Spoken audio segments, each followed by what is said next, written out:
Então, nós vamos estar trabalhando pensando o seguinte, né? Nós estamos falando de uma área interdisciplinar, nós estamos falando para um público interdisciplinar.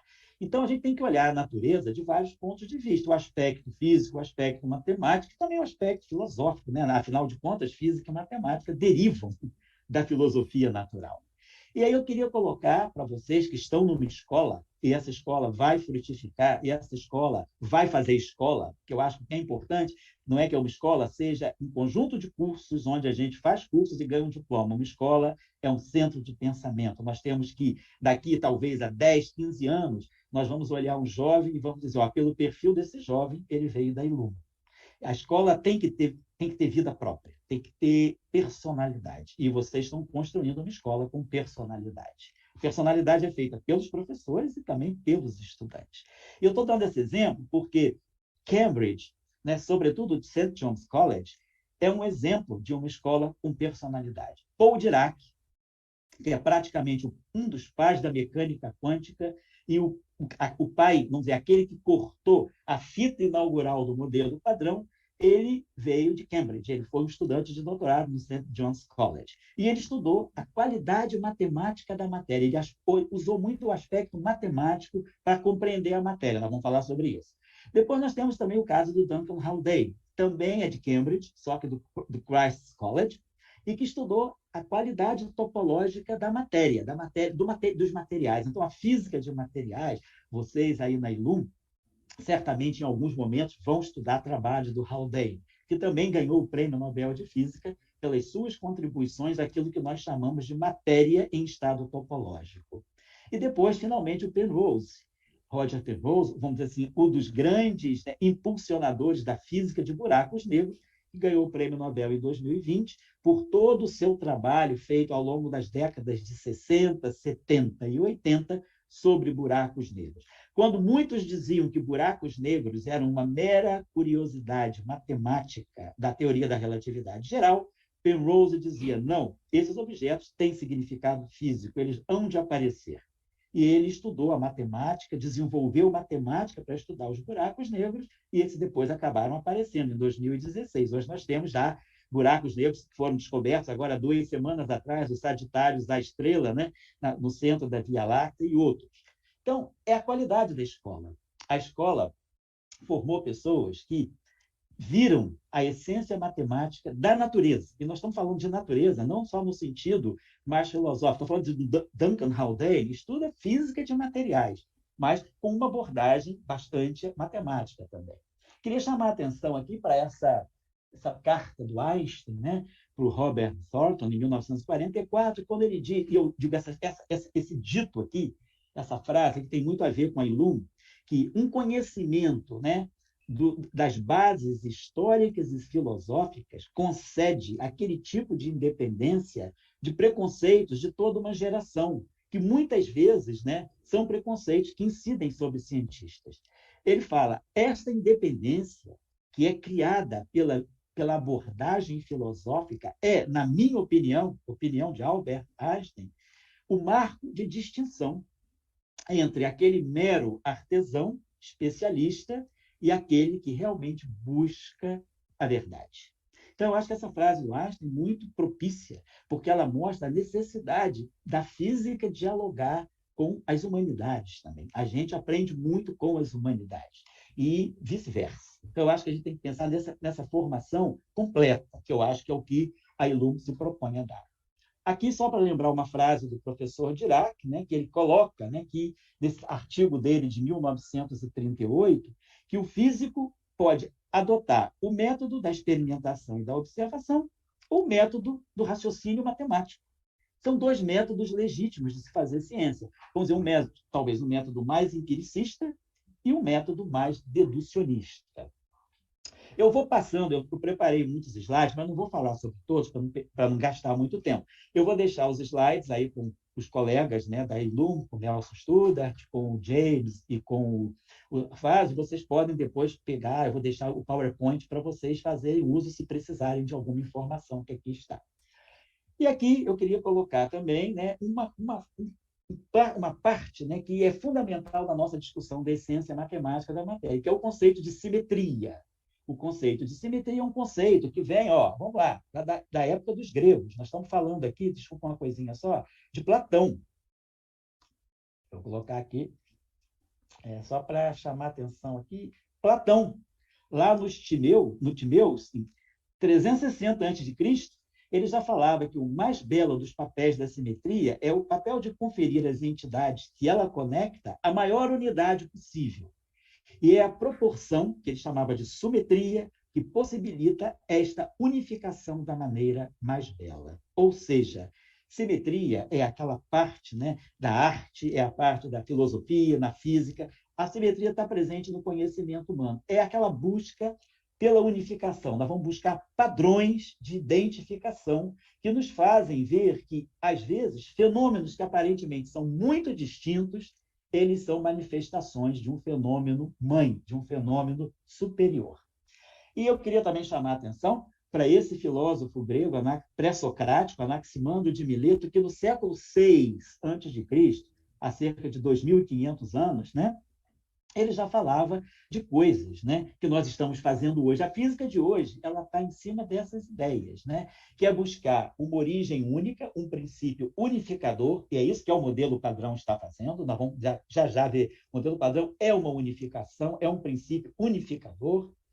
Ele fala da transformação de umas coisas nas outras. Isso nós estamos falando de 600 a.C., o que não era trivial. E ele falava da importância da evolução temporal dos eventos. E dizia uma coisa muito importante, que é fundamental para a física de hoje, que nós não podemos restringir a nossa visão de mundo à pequenez de nossas experiências. Muitas vezes, as nossas experiências nos colocam frente a uma parte muito limitada da realidade. E nós temos que buscar expandir os nossos limites. Então, nós não podemos dizer que o mundo é aquilo que nós experimentamos diretamente. É preciso viajar. E a viagem grande, quem nos ajuda a fazer é a filosofia e é a matemática. Aqui, nós temos rupturas fundamentais que foram importantes nesse processo de viagem. A relatividade restrita, ela quebra um paradigma da física newtoniana, que é a simultaneidade dos eventos deixa de ser um absoluto e passa a ser um relativo. Dois eventos que são simultâneos para um observador podem não ser simultâneos para outros observadores. Então, a simultaneidade deixa de ser absoluta e passa a ser relativa. A relatividade geral nos tira da geometria euclidiana e nos leva para uma outra forma de ver a geometria do universo, que é a geometria riemanniana. A mecânica quântica rompe com o determinismo da física newtoniana e nos leva para o mundo das indeterminações. E a teoria quântica de campos, que vamos dizer assim, é um passo além da mecânica quântica, ela nos mostra que o vácuo tem estrutura. Não existe mais a noção de um vácuo que é a ausência de matéria. O vácuo é a presença de matéria em forma virtual. E isso quem nos diz é a teoria quântica de campos, através do primeiro trabalho justamente de quem? Do Paul Dirac. Nós vamos falar um pouco sobre ele também hoje.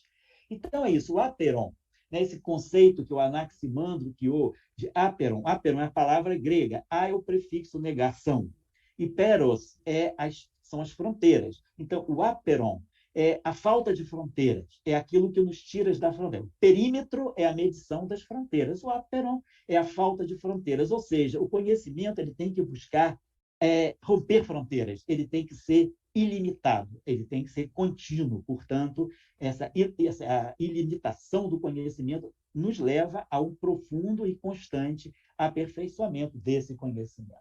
Então, acho que é um conceito muito importante que a filosofia discute muito bem e que nós temos vários exemplos de aperons na física atual. Eu não vou elencar todos aqui, coloquei alguns deles, mas só fica esse slide, se alguém for consultar, para refletir sobre alguns aperons, quer dizer, alguns momentos em que nós estendemos fronteiras, rompemos fronteiras da física para perceber novas visões de mundo. Foi o caso do elétron, né? O elétron só é descoberto em 1897 como partícula, mas ele era previsto por argumentação atomista, por argumentação filosófica e física, já desde 1864, por esse Stone. Então, a importância do pensamento, né? A importância da abstração, da filosofia, de buscar entidades sempre mais elementares, né? No caso, o elétron, no caso, o quantum de energia, discutido por Planck e por Einstein, depois por Compton. E nós temos vários exemplos de aperões na física, que são momentos em que a gente rompe fronteiras para compreender melhor a natureza. Então, é isso que eu quero dizer. E o professor Dirac dizia que a qualidade matemática da matéria ou da natureza não reside na mera descrição por meio de métodos matemáticos. Ok, a física descreve os fenômenos através da matemática, mas ele diz que a qualidade matemática da matéria ela está na capacidade da matemática de fazer previsões de resultados que só serão comprovados a longo prazo. E nós vamos ver isso ao longo aqui da nossa discussão, que a matemática possibilitou com que a física fizesse previsões de grande alcance, com 100 anos de antecedência, com 50 anos de antecedência, com 30 anos de antecedência. Então, a essência matemática da matéria, vocês podem ler, eu deixo essas 3 referências que eu acho que todo estudante de física ou de matemática, de estudante em geral, que busca conhecimento, deveria ler, que é a relação entre a matemática e a física, é um Proceedings da Royal Society de Edimburgo, publicado em 1939, o artigo é de 38. A evolução do quadro dos físicos sobre a natureza e depois o desenvolvimento da concepção de natureza por físicos. 3 artigos muito interessantes, descritos por Dirac em diferentes fases da sua vida, mas que nos fazem ver um Dirac menos físico-teórico, ou talvez muito físico-teórico, por estar nesses 3 trabalhos sendo muito filosófico. São 3 trabalhos, vamos dizer, do filósofo Paul Dirac. Paul Dirac, que foi um físico teórico e um físico matemático também. É muito interessante ler, sobretudo, o primeiro artigo, a relação entre a matemática e a física, quando o professor Dirac diz isso, que a matemática é um jogo no qual os matemáticos inventam as regras. A física é um jogo do qual as regras são dadas pela natureza. E ele fala, o que é interessante é que as regras da natureza parecem ser as mesmas regras matemáticas como os matemáticos as conceberam. Então, essa convergência, né? O jogo da matemática e o jogo da natureza, eles acabam convergindo. Isso, né? Eu acho que vocês que estão fazendo um curso onde tem também uma inserção boa de humanidades, vocês vão acabar discutindo muito com os professores de História e Filosofia, né? Que é justamente essa discussão, né? do que realmente é a natureza e dessa convergência, né? Da filosofia sendo a base, né? Da física e da matemática. Esse Dirac que está falando isso é um Dirac pitagórico, é um Dirac platônico, né? É um Dirac que buscava sempre ler os números que a natureza nos está dando. O Dirac sempre dizia que é preciso ler a matemática da natureza porque ela vai nos levar aonde os aparelhos físicos, os telescópios, os microscópios, os aceleradores, os detectores ainda não conseguem nos levar. E aí eu queria deixar uma lista de físicos interessantes que trabalharam muito a abstração matemática e o papel que a abstração matemática significou para a física através dessas pessoas. Descartes, Newton e Leibniz, no período da chamada Revolução Científica, né, dos séculos XVI e XVII, Laplace e Poisson, nos séculos XVIII e XIX, Maxwell, no século XIX, James Clerk Maxwell, Einstein e Weyl, no século XX, também Dirac e Wigner, no século XX, e entre o século XX e o século XXI, Abdus Salam, que o Nelson já falou no início, Steven Weinberg, Frank Wilczek e Edward Witten. Eu coloco Wilczek em vermelho porque eu sou fã dele.